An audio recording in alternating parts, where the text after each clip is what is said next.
Chers amis, bonjour, ravi de vous retrouver en ce 25 février pour une recette du mercredi. Et là, regardez, je suis en train de m'activer en cuisine pour vous préparer une délicieuse, je dis bien délicieuse, tarte gratinée au poireau des agriculteurs français. Tout de suite, parce qu'avant de mettre une bonne part dans l'assiette, il va falloir noter les ingrédients. Voilà, vous allez le faire, et puis on se retrouve tout de suite après en cuisine. Je vous souhaite évidemment un bon régal.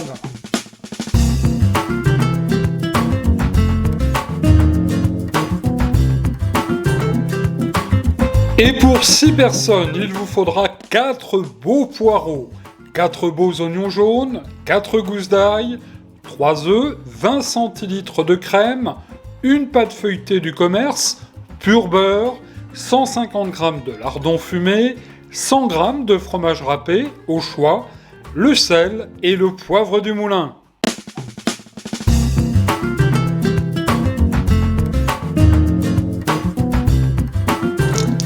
Passons en cuisine, chers amis, si vous le voulez bien. Ravi de vous retrouver sur Gourmandise TV.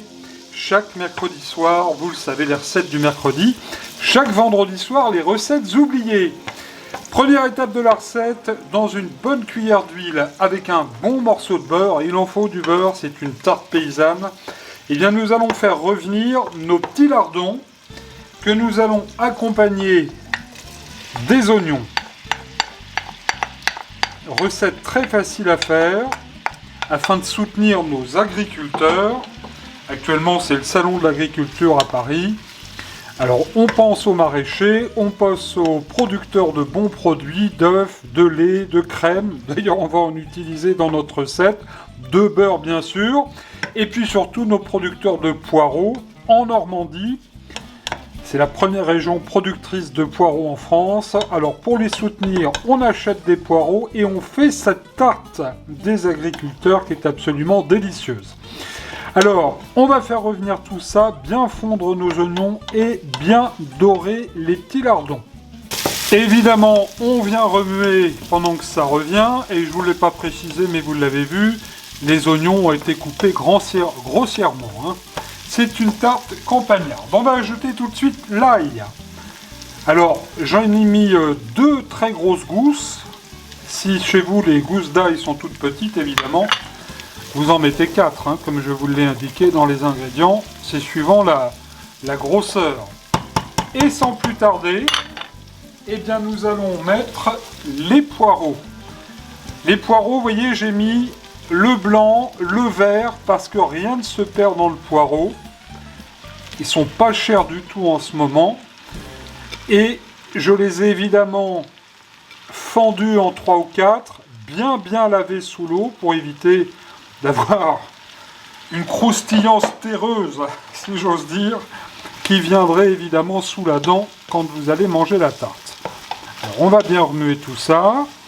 Je vais tout de suite donner un bon tour de poivre du moulin. On utilise le vert, le blanc du poireau. Dans le poireau, rien ne se perd, à part bien sûr les premières feuilles. Et voilà, pas trop de poivre. Ça suffit. On va bien sûr mettre quand même un petit peu de sel parce qu'il n'y a pas beaucoup de lardons. Voilà, il faut quand même que ce soit bien relevé. Je remue l'ensemble. Voilà. Et là, à feu vraiment moyen, très doux, parce qu'il ne faudrait pas que ça brûle au fond. Et bien c'est pas compliqué, on va couvrir tout ça le temps que les poireaux fondent bien, à peu près 10 minutes, un quart d'heure, on surveille. Pendant ce temps-là, dans le bol coq, il est là, de la mère mitraille, j'ai cassé 3 œufs et on va venir les battre gentiment en omelette. Alors on va faire ce qu'on appelle dans l'est de la France comme une migaine, c'est pas compliqué. Des œufs, de la crème. On va assaisonner bien sûr avec un léger trait de poivre. Parce que ça apporte toujours bon goût. Alors vous me demandez toujours ce que je prends comme poivre. Je prends toujours un poivre le plus simple possible que je mélange, du poivre noir bien sûr, que je mélange avec avec un poivre 5B, avec des baies roses aussi de temps en temps. Quelquefois, je mets quelques graines de coriandre aussi, parce que c'est pas mauvais du tout. Je viens d'ajouter la crème. Et là, on va bien mélanger tout ça, de façon à ce que ça nous fasse un bel appareil bien onctueux. Alors, on ne sèle pas, parce que j'ai déjà mis du sel dans les poireaux. Comme on va ajouter du fromage, il est lui aussi bien salé. Et puis, on n'oublie pas, bien sûr, qu'il y avait le sel dans les lardons. Regardez les recettes du mercredi sur Gourmandise TV avec le livre « Je vous souhaite un bon régal ». 44 recettes, 110 pages de gourmandise en vente sur Amazon. Retour en cuisine, voyons voir ce qui se passe dans la marmite. Déjà, ça sent très très bon. Alors attendez, j'enlève mes lunettes parce que je n'y vois plus rien avec la buée. On voit bien les poireaux bien fondus, mais il reste quand même un petit peu d'eau. Alors, ce que vous allez faire, parce qu'il ne faut pas qu'il y ait d'eau quand même dans notre tarte, ça serait dommage pour la pâte feuilletée, et bien on va laisser poursuivre la cuisson à feu tout doux, en remuant de temps en temps bien sûr, pendant une petite dizaine de minutes, de manière à ce que toute l'eau puisse s'évaporer. À présent, chers amis, rien de bien compliqué, je suis venu mettre la pâte feuilletée du commerce, mais on en trouve de très bonnes, 100% pur beurre. Dans un moule à manquer, j'ai mis cette pâte. Alors vous me demandez souvent le diamètre du moule, celui-là fait 26 cm de diamètre sur 5-6 cm de hauteur. J'aime bien que ça soit quand même bien épais. Et là, c'est pas compliqué, on va venir garnir de notre préparation notre moule. Alors je ne fais pas pré-cuire la pâte, parce qu'avec la température et le temps de cuisson que je vais vous indiquer dans un instant, la pâte franchement reste en très très bon état, sans aucun problème. Après, cela dit, vous pouvez cuire votre pâte à blanc si vous voulez. Je vais venir ensuite bien répartir la préparation. Je viens d'y goûter, on pourrait presque manger les poireaux comme ça, tellement c'est bon. Voilà, je répartis bien tout ça. Voilà. Vous allez préchauffer votre four à 180 degrés. Je répète, 180 degrés. Alors, un petit secret, on va mettre tout de suite du fromage râpé. Alors, Emmental, Comté, Cantal, prenez ce que vous voulez et ce qui vous fait plaisir. On pourrait même mettre du chèvre si on veut, mais enfin, ça gratine quand même un petit peu moins. Allez, un petit peu de fromage râpé comme ça. Et puis, on va y verser comme ça tout de suite notre mélange. Ça va être bien bon, hein.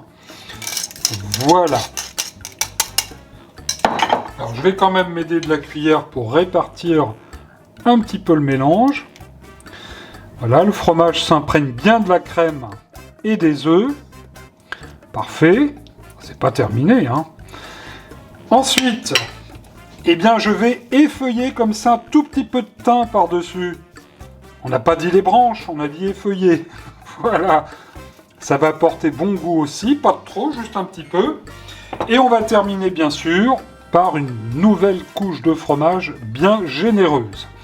Voilà, notre tarte est prête. Elle va partir au four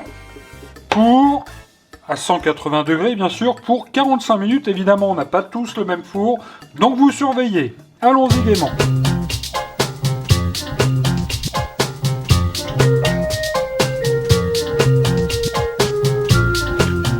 Chaud devant, comme on dit au restaurant. Ouh là là là là là là là. Regardez-moi ça. Écoutez, ça va croustiller.